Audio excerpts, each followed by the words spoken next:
966.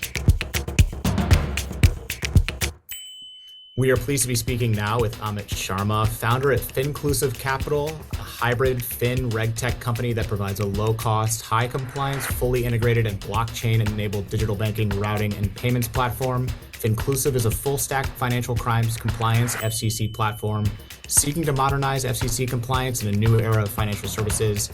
We're excited to reach into Amit's brain on a host of topics, including AI, blockchain, fintech, digital currency, and more.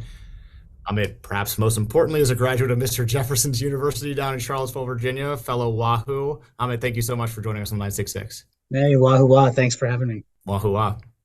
I'm so excited to have you on. Amit is a good friend of mine, and he's extremely patient with me because I say stupid things like distributed ledger and blockchain and DeFi, and he sort of humors me.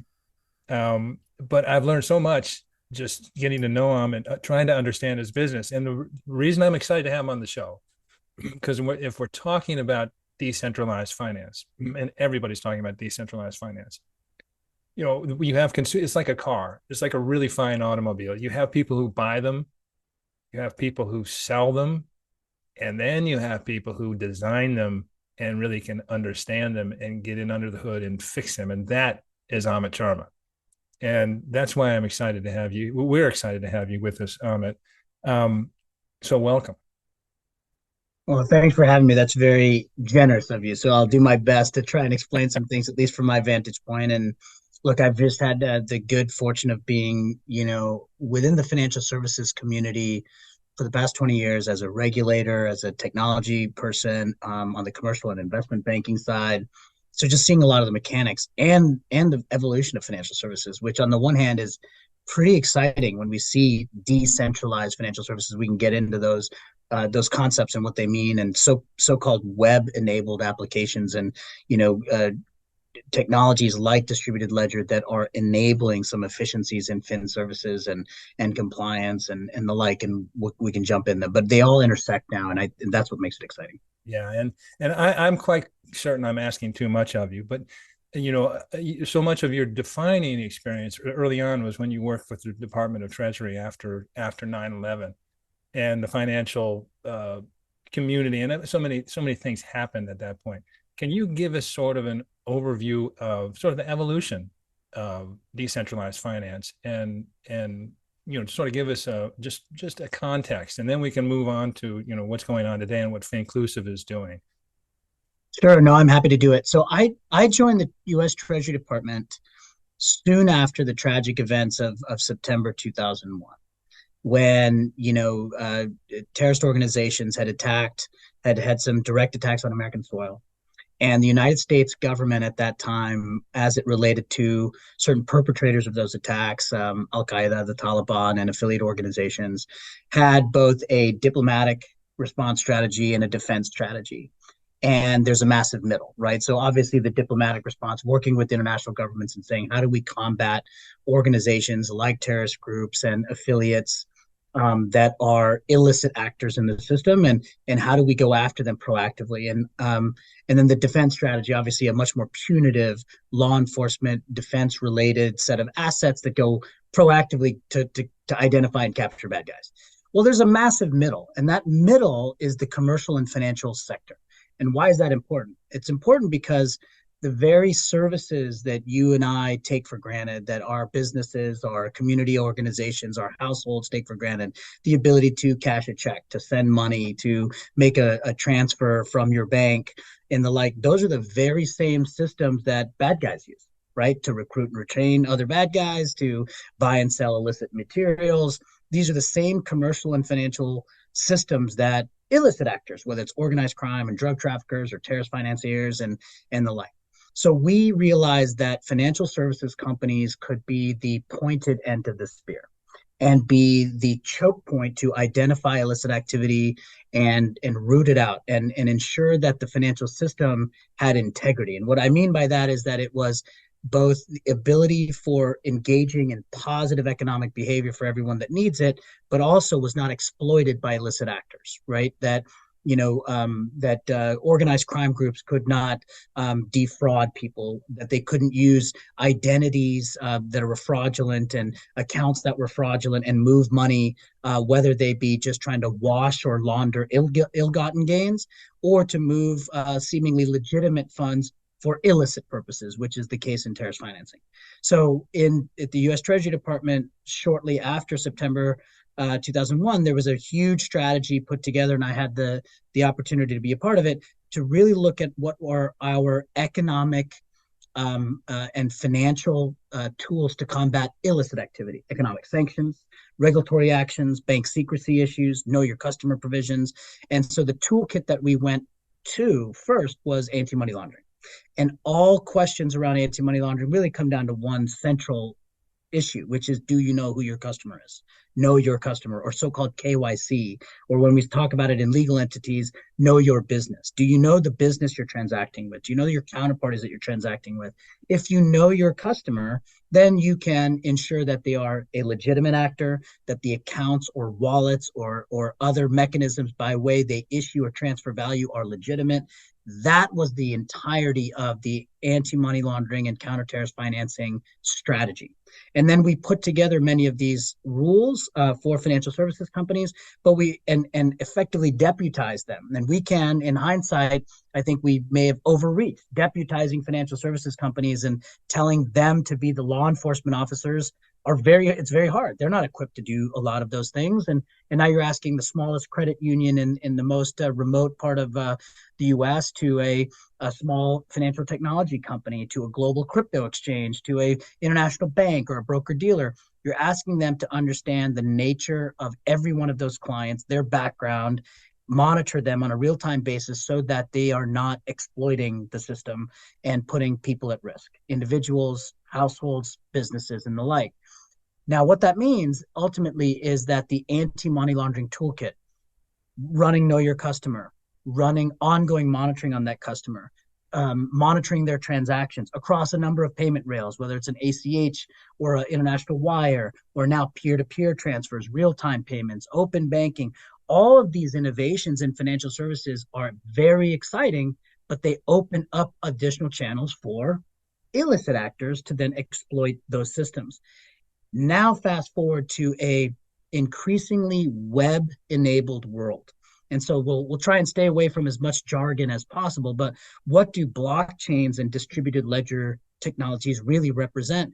They represent the ability to build infrastructure on top of an open web, right? Native to the internet, where we can tokenize value on the open internet and access that value, trade or transact in that value, make payments, and enable credit and lending and securities. All these different financial services and products that exist in the analog world are increasingly enabled in the web native world, created, transacted, engaged entirely digitally. From a financial inclusion perspective, that is incredibly exciting, because now I can put that small business owner that has a smartphone or a web-based application, I can enable them and connect them to a US-based dollar-backed account. That's pretty exciting. I can extend a small dollar loan from anywhere in the world to that individual to start their business. I can send value to my aunt who's got a health event in rural Pakistan, but I can do so through a native web-based application and get that value to their wallet on their phone near instantaneously. I can process and settle transactions 365 days a year, 7 days a week, 24 hours a day. Why? Because in a native web-based world, I don't have to wait for bank hours, right? I don't have to just operate between the 9 and 5 on a US bank holiday to process and settle a transaction in dollars. I can now do so using tokenized value in a native web-based environment and have that happen any time of day. So having a financial system internationally that is always on, always accessible in a native web-based environment, that's exciting. When I think about putting my regulatory compliance hat on, and when I think about going after bad guys that exploit the system, that's very scary. right? So now I have to take those same applications to know your customer and monitor transactions and monitor client behavior and see, is there something outside of the norm for them? And I got to apply those all into now native web systems. And I also have to have interoperability. I have to be able to say, oh, that fiat-based transaction, that dollar transaction that happens over the Swift rails, and then they go to digital assets, some kind of tokenized or crypto or digital asset token. I have to be able to translate those monitoring rules, those monitoring capabilities across those domains, and that becomes pretty scary sometimes. But that's the world we're living in. That's the excitement we have. And so the final thing I will say is that my learnings from that background to your question, Richard, is that too often, as the rules of the road have increased, as regulatory compliance burdens, requirements have increased for banks, payments companies, money service businesses, lending institutions, and now web-based applications, is that many organizations have said, the burden is way too high. I'm just not going to do it, and I'm not going to engage certain types of businesses because they're too high compliance risk. And what has happened is that has disproportionately fallen on low, moderate income, the global poor, money service businesses, international remittances, immigrants, small businesses. These are increasingly seen as higher perceived compliance risk or low profit or both. And many institutions just say it's not worth the compliance burden and the headache. Yet these are categorically the institutions that need access to secure, compliant, basic financial services. And you couple that with web nativity, right? The ability to do this completely digitally in the most remote frontier markets that are now increasingly digitally engaged. That's exciting from an inclusion perspective, but we got to have all these different rule kits for knowing your customer, et cetera, in those same environments. So we got to find that balance. And that's really what's informed FinClusive and our regulatory technology stack, is really being able to enable that in a cheap, cost-effective, global standard way, but do so that has application in both analog, traditional financial services, bank-based, and web-native or alternative or financial technology-based services. So, fascinating. Thank you, Amit. In layman terms, so basically you have sort of a immovable object meets immutable force. You've got sort of a enforcement-centric banking system that is bumping up against, a real impetus to expand inclusion, in essence, and to really remove frictions from these web-based. So you've got this dynamic, and this is an opportunity. Actually, I'd love for you to talk about FinClusive, because whenever we speak, you're sort of dealing with these questions. FinClusive is trying to resolve this sort of fundamental conflict and trying to make it work. Can you talk a little bit about FinClusive? And the reason I want you to do this is because I think in a discussion of FinClusive, what you do is essentially a discussion of all the things you sort of have to integrate and deconflict and make work in these two forces. Yeah, absolutely. So as was pointed out in the beginning, FinClusive at its core is a regulatory technology stack. What does that mean? That means that every time an individual or an entity goes in to get access to basic financial services, wants a loan, wants a mortgage, want to extend credit, want to make a payroll payment, want a place to pay money through a supply chain, whatever it might be, right? If you're issuing value, storing value, sending value in some way, shape, or form, you're a financial services company. And if you're a financial services company, financial services is highly regulated for all the reasons we just discussed. You want to make sure bad guys don't exploit it, and you're protected. So thus, a whole slew of anti-money laundering and financial crimes compliance, FCC, tools and requirements are levied on financial services companies, right? And they are all beholden to their home regulator. So U.S. banks and non-bank financial institutions have to answer to U.S. regulators in the same way in the U.K. and the EU and the like. And not all of those rules are exactly the same, right? Not every single one of those requirements is the same. But there's a global standard that's set by what's called the Financial Action Task Force. The Financial Action Task Force has been around since the early 80s, which is really setting the standard for global applications of anti-money laundering and financial crimes compliance, right? Now, so there's a bit of a global standard. Now, secondly, compliance is hard, inefficient, not It is increasingly now being technologically enabled. But when you think about when you walk into a bank and you onboard with the bank, that bank is collecting all sorts of personal identifying information, right? Your name, your address, your email, your telephone, your device ID, your social security number, some kind of identity document, a passport or driver's license, or what have you. And it has to authenticate all of those things. It has to make sure that none of those documents are fraudulent, right? You're not taking a legitimate email that belongs to someone else, and a legitimate telephone number that belongs to someone else, and a legitimate name and all that, compiling that. And now you have a fraudulent persona, but all the component pieces are real. That's hard to get around. And ultimately what financial institutions have done over time is that they've had a number of different providers to do the things within the context of your anti-money laundering financial crimes compliance tooling.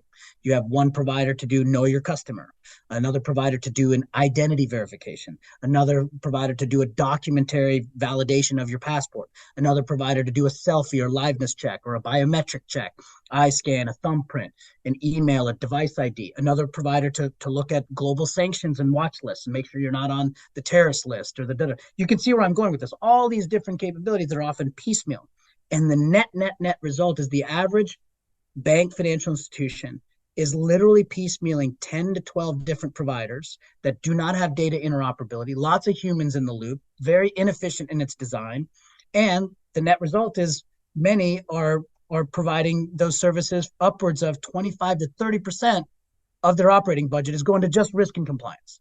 So it's very expensive, right? So the first thing we did was we realized that all these disparate providers, why don't we bring the best-in-class services in one workflow, right? And we'll make it totally API enabled. There's a web-based user interface. So a bank that has no technology and APIs can plug into a web-based dashboard, a user interface just on the web, or you can create connectivity via APIs. But we have 50, 60 different providers in one workflow. We take care of all those integrations, all the wholesale resale agreements. Secondly, we have global coverage deliberately because financial services is increasingly global. So even U.S. institutions that are a small, credit union operating for businesses in their local community have suppliers or vendors or others outside. They have to have that connectivity. So we have global coverage. Federated model. What does that mean? That allows us to go, I can pull from different data sets, different providers, and cross-correlate them to get the best result from a due diligence and intelligence perspective. And the net result is we create what we call compliance as a service, which is a marketplace of global anti-money laundering and financial crimes compliance tools that's built for traditional banks, deposit institutions, trust companies, payments companies, and non-traditional fintech companies, banking as a service, blockchain enabled or so-called Web3 companies, those that are building natively on the web, things like that. And so we create all of that orchestration and make it easy to consume all these tools in one workflow. And that's the first piece. So we have compliance as a service that's built to that global standard. And then the second piece is being able to enable alternative and traditional institutions to get those that toolkit. The final piece I will say, because we are now in a more web native world, is that one of the key things that we do is we issue digitally verifiable identity credentials. So it's a very, very, very jargony phrase that basically means the following. Richard Wilson, when I onboard you into my institution and I collect all this personal information and I run those checks, I can run all those checks and that sensitive information. I can issue a digital token that represents all of this underlying information without disclosing that information publicly. And now that token represents that all of that information, your name, your address, your email, your SSN, the fact that you're not on a sanctions list, all of that's verifiable and testable instantaneously just by your sharing of that credential. So you get an enhanced privacy protection that you can then share this credential and say, hey, I've been KYC certified. And now imagine in this environment where you may bank with a credit union in a rural part of the United States, but access a payments platform that's an app that you get on the App Store, and you're able to then send payments to make payroll to your contractor in Eastern Europe. You can do all of these things because your KYC credential, without disclosing your personal identifying information, is validatable by every one of those intermediaries. That's exciting. And imagine doing that at scale, because now you can get everyone that's legitimate in a system and be sharing credentials without turning over personal identifying information. That's critical because now, exacerbated by COVID, et cetera, we are digitizing our engagements in so many domains, financial services included. Identity now needs to catch up too. So our ability to create identity credentials backed by your KYC data allows equitable and secure financial access with that consumer protection. And that's the core of our platform.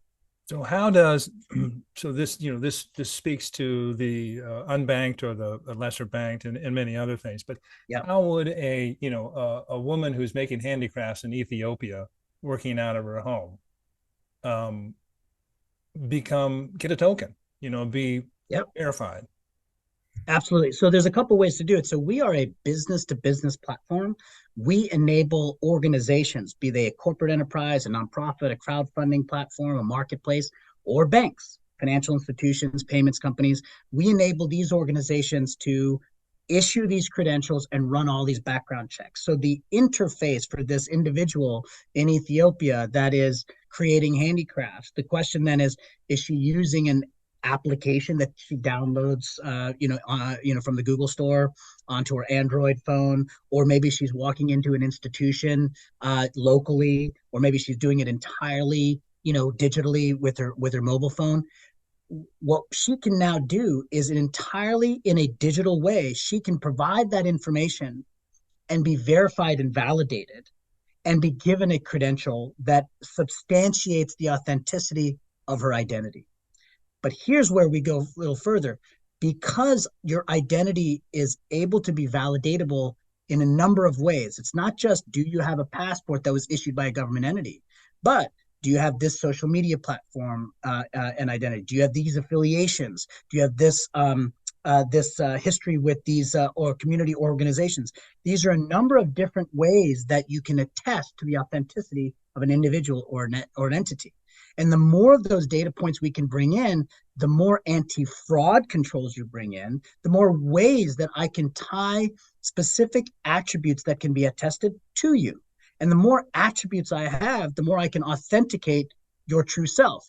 So that's where we have these pieces, right? So we are able to therefore provide that digital credential to that individual in Ethiopia, and she can now, using a very plain vanilla application on her phone, have in her wallet of her phone that credential, and she can then share it to a bank, to a payments platform, to whomever.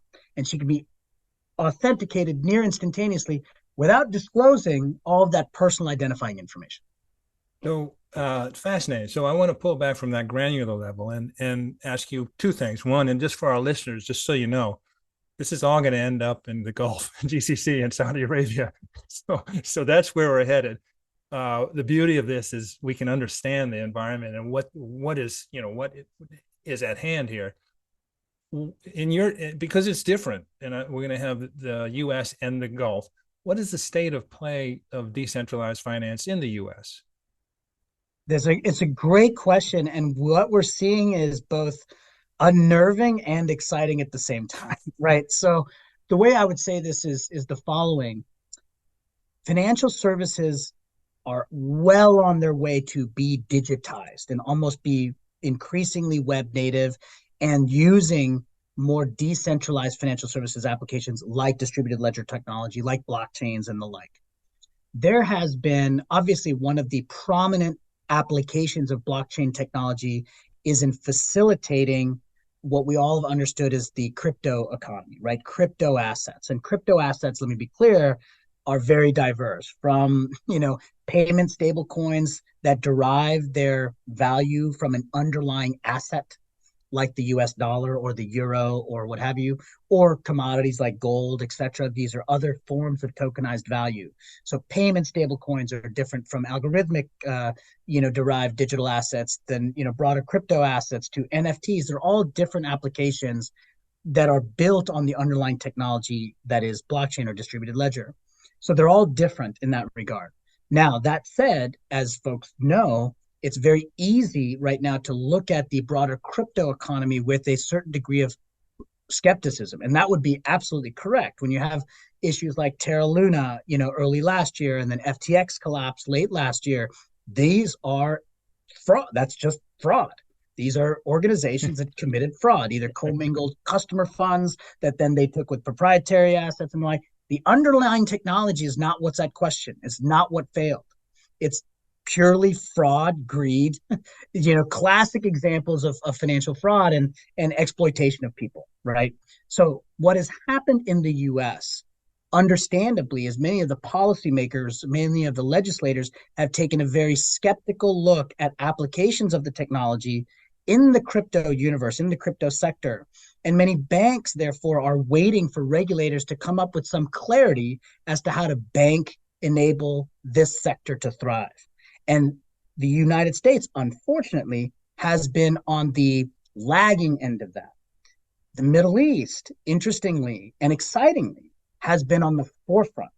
The kingdom, Bahrain, the UAE, and others in the region are very forward-leaning applications of blockchain technology, very forward-leaning on alternative forms of financial services, web-native financial services, what so-called Web3 applications. And the kingdom, UAE, and others are throwing a lot of support regulatorily, investment-wise, into these applications because they know that's the future.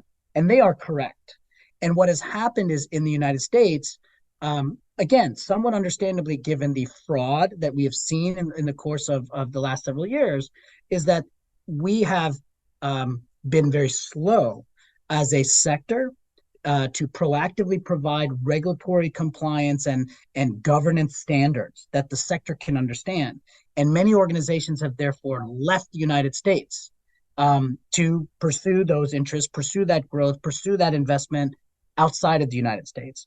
Now, on the one hand, for the kingdom, for the UAE, for others, very excited because there's a lot of work that we can do. And we're working with organizations that are enabling either public sector driven initiatives or private sector driven initiatives with blockchain tools, with Web3 tools, et cetera. And we are excited about providing those in the compliance domain as well.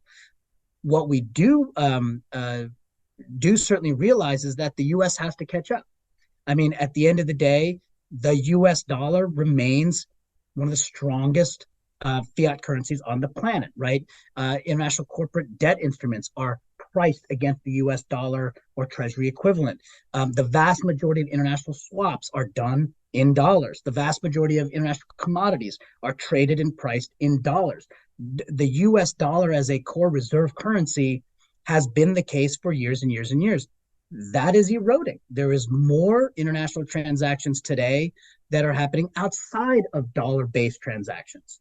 So if you think about it from a dollar dominance perspective, if you think about the open architecture of U.S. capital markets, the open investment climate, the ability to stimulate entrepreneurism and the like, the United States needs to catch up now that the world is screaming toward enabling, investing in, and creating regulatory environments for open innovation. And right now, the United States is lagging because as a result, many organizations building in the digital asset domain are confused as to whether or not they're going to have banking support here, and more importantly, regulatory support. So that we do need to catch up here. Is this in the U.S.? Is this sort of running into a logjam in Congress primarily, or is that and I wouldn't be surprised. I think many things are running into a logjam in terms of getting things done in Congress these days, but regulatory reform is that where the sticking point primarily? It's a major place where there's a sticking point for sure, right? Mm-hmm. There are functional regulations today that absolutely cover this sector. No question. It's not like crypto is, quote, unregulated. Far from it. Digital assets are regulated today. However, the nuances around technologies underpinning question who is covered and what are the obligations for technology providers and financial services companies operating either in the digital asset domain or providing financial services to those operating in the digital asset domain. So that requires Congress to act. There is a Stablecoin Act that finally passed the House and has moved on to the Senate this fall. The challenges in our U.S. Congress have stymied the look and push of the Stablecoin Act on the Senate side, just given all of the challenges that Congress has faced from a governance perspective. There's also a digital asset legislation around market integrity. These are exciting developments. We need to get these through Congress, because what that does is that lays the policy framework for implementing rules and regulations that the functional regulators in the US now can adhere to. And the challenge in the United States is we have a federated financial regulatory environment. Many jurisdictions have a single financial services regulator, right? The UAE, well, within the context of Dubai and Abu Dhabi and these other protectorates, but there are single authorities that look at the entirety of the financial services domain. In the United States, we have, multiple banking regulators, right? National banks, FDIC insured banks, community banks, regional banks. We have 50 states that have their own regulatory regimes for banks and non-bank financial services companies. If you're a money service business or a payments company, you have to, and if you have clients across the country, you have to have 50 different state regulators, and FinCEN, which is the U.S. Treasury Financial Intelligence Unit, which is the keeper of the BSA. You have 51 plus regulators. If you're an investment bank, you have multiple regulators. If you're a commercial bank, you have multiple regulators. If you're a securities company or commodities company, right, then you've got the SEC, the CFTC. So you've got a number of federated regulators operating in different domains, and it is not yet clear which one of those regulators holds sway over activities or practices undertaken in the sector. So that needs to be clarified. But the sector also has to come and be proactive about how innovations in their space have built-in governance mechanisms. That's where we come in. Is what we see the excitement, because we can embed compliance tools into the very fabric of these services. And so we get right back down to activities and practices, right? Are you issuing value, sending value, custodying value, providing liquidity? These are financial services activities. And it shouldn't much matter if you're a regulated bank financial institution or a social media platform or a retail company or a crowdfunding platform. Many of these organizations are conducting financial services activities. Google is a financial services company. Apple is a financial services company. Starbucks is a financial services company. Are they regulated like banks? No. Are they engaged in financial services? Absolutely.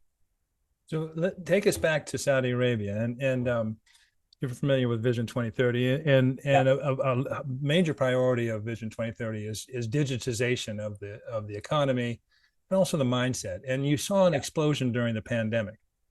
A couple of things were going on. The central bank had set up a what they called a sandbox, a fintech sandbox. So you had applications that would come in and they tried. It seems to me, I'm not an expert, a lot of these point of sales, even some buy now, pay later, sort of fintech 101 stuff. Yep. Can you tell us where it is now? Are they, and I'd also like at some point we can maybe segue into things like digital currency. That's a big separate thing. But in Saudi Arabia, is it a maturing market as you see the fintech spectrum?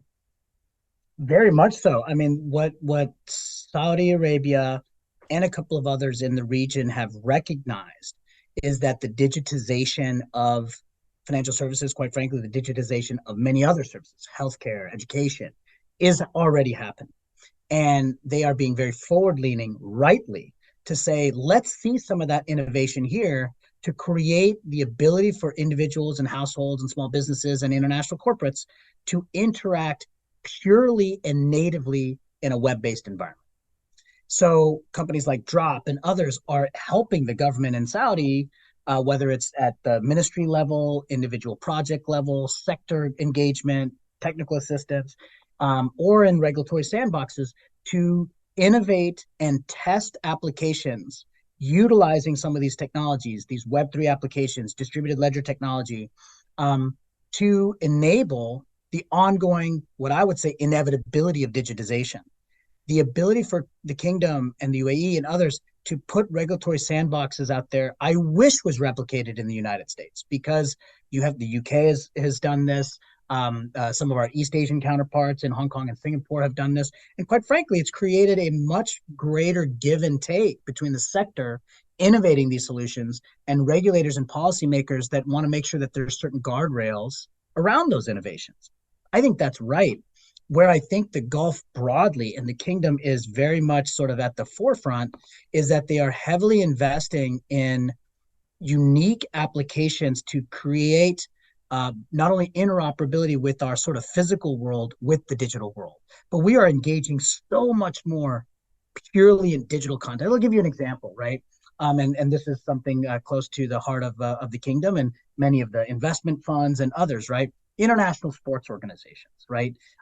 Huge area of interest for the kingdom and others, and heavily investing in whether it's sports leagues or teams and the like. Those teams have affiliate how would you say, loyalty programs. And those loyalty programs are providing benefits from social media applications and text-based programs to application to purchase and sell goods in a retail environment. Imagine being able to be hooked to a financial services product through that affiliation of your sports team. That's happening, right? Super apps are coming to market that were previously just a messaging app that then turns into a retail crowdfunding app that allows you to then go into superstores like the Amazon economy and marketplaces to buy and sell products. These things are all happening digitally and natively on the web through your applications that you get on your smartphone. And now financial services are bolt-ons. So global corporates and enterprises that are themselves ecosystems, right? And those corporates and enterprises and sports affiliations, they span borders. And that's the really important piece here, is that you can have a fan of a sports club in the Premier League sitting in Topeka, Kansas. And through that affiliation and the applications that they get through that engagement can also now engage in financial services. That's pretty exciting. And if you think about the reach that has from a financial inclusive perspective, very exciting. What do we need to do? We need to have the same guardrails to ensure that those systems are not exploited by bad guys. I want to be able to be in the same fan club as Richard and Lucian and others. And I want to know that when I transact with you all, you are who you say you are, that the wallet that I'm transacting with is yours, that the value that I'm transferring, is an equal debit on this side and a credit on your side, and that none of us are being defrauded by some intermediary. That's what we care about. Those are the same guardrails that are around financial services today in the traditional environment that are now being applied in that environment. So hats off to the kingdom and others in the region, because they're heavily investing. They recognize the digitization of our economy. They recognize the digitization of our lives. And financial services is just one part. And when I look at financial inclusion, we look at financial inclusion not simply by saying, how do I get the world's poor, the unbanked, the underbanked, of which there's a massive population, but how do I get those that are poorly banked, exploitedly banked, right? How do you get them into equitable, secure financial services? And now you can do so in completely digitally native way. That's exciting, but we got to make sure that we also have the appropriate guardrails that they're not exploited. Well, if you want to hook up with Lucian and me on a football club, we'll have to get him connected with the Al Faya Orange up in Mujma, which is about 2.5 hours north of Riyadh, which has been our team. You might increase the total fan base by like 10% if you join. Mostly because we like the plucky underdog. That's our, we can support underdogs all day. I'm in. Yeah. So this has been insanely interesting every time we talk, and we can't go too much longer. But I know you have worked, FinClusive has worked with the Central Bank of England on digital currency, and it has digital currency, especially central bank based digital currencies, certainly with remittances, but so many things. What do you see there in terms of the Gulf, Saudi Arabia, and the folks who are leading this? UAE, Bahrain, Saudi Arabia. Is that something we'll see in the future? Absolutely. There are over 100 countries that are in some way, shape, or form experimenting, testing, or issuing their own central bank digital currency. And digital currencies are here to stay. Digital forms of value or tokenized forms of value, some built on blockchain, some not, are here to stay, and they continue to evolve. The fact that you have that many and growing jurisdictions working on projects to issue their own form of digital currency is exciting, and it showcases the legitimacy of it. Now, there's plenty of questions as, are these technologies or these capabilities, hammers in search of a nail, right? What can we do? What can't we do today with the existing tokenized value? When you swipe a Visa card or do a peer-to-peer payment that you would otherwise do with a central bank digital currency. Now, imagine during COVID, and you had stimulus checks to small businesses or checks to individual households, during the COVID time. The amount of fraud, leakage, and waste for paper-based payments or hard check payments or stored value cards, especially to organizations and individuals that didn't have accounts, was extremely high. Imagine if everyone had a wallet into which instantaneously I know Lucian's wallet, Richard's wallet, and I can instantaneously deliver from the government to your wallet that form of value. And I know exactly where it goes. Fraud, leakage, and waste would go certainly to near zero. Imagine if we had that system in place, but we didn't. And more organizations, more and more organizations, us included, are looking at supporting those kinds of important innovations, whether they be jurisdiction-based, a la CBDCs, central bank digital currencies, or private sector-based uses of digital assets, be they payment stablecoins like USDC, right, which is the dollar-backed US dollar-backed stablecoin. Greater than 50% of currency-backed stablecoins are actually dollar-backed, which tells you the power of the dollar, but euro-backed other nations as well. And the other thing that I will say is that in an increasingly tokenized economy, I think we're also seeing, very interestingly, that governments are equally financial market participants as they are regulators, right? I can now create a form of tokenized value and send it and leverage it with an ecosystem, whether it's a crowdfunding or marketplace, right? Governments, are obviously scared of these things when they say, what does that do to macroeconomic conditions? What does that do to inflation? And those are absolutely sound and right policy questions to ask. What does that have? What does that do to monetary policy broadly, right? These are absolutely right questions to have. What I think is exciting is the ability to say, how do I move to a digitally native world where the financial system is always on? Right now, so many organizations or individuals, take a contractor, and this is not just millions, this is a billions of persons challenge. I'm a contractor, I get paid a hard check, I don't have an account, I got to go to someplace that'll cash it, and it takes 3 days to access my own money. And if I have an electric bill that I got to pay by Friday that gets shut off, how do I access my money? I end up going to a check casher. I end up paying 30% of that check to get a hard check to go pay my utility bill.